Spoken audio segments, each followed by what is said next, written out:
আপনার শিশুটি খেলার সময় বা যে কোনো সময় বসতে গেলে কি ডাব্লিউ পজিশনে বসে? শিশুদের মধ্যে প্রায়ই এই পজিশনে বসার অভ্যাস দেখা যায়।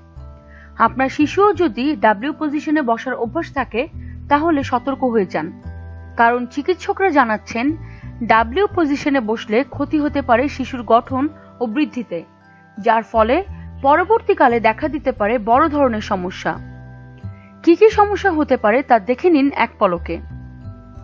হাড়ের সমস্যা, ফ্লেক্সিবিলিটি নষ্ট হওয়া, মোটর নার্ভের গঠন দেরিতে হওয়া। যদি আপনার শিশু সবসময় এই অবস্থানে বসে তাহলে দেখা দিতে পারে হ্যামস্ট্রিং, নিতম্ব ও গোড়ালির সমস্যাও। এছাড়াও কিছু কিছু ক্ষেত্রে পরবর্তীকালে পেশির সমস্যায়ও ঝুঁকি থাকতে পারে। শিশুর এই অভ্যাস থাকলে কি কি করবেন? মাটিতে বসার সময় পদ্মাসনে বা বাবু হয়ে বসতে শেখান। চেয়ারে বসার অভ্যাস করান যাতে মাটিতে বেশি সময় বসে থাকতে না হয়। এভাবে শিশুর ডাব্লিউ পজিশনে বসে থাকার অভ্যাস একদমই ঠিক না, তাই আগে থেকেই সতর্ক হয়ে যান। নিত্য নতুন এসব খবর আরো পাওয়ার জন্য আমাদের সঙ্গেই থাকুন এবং সাবস্ক্রাইব করুন।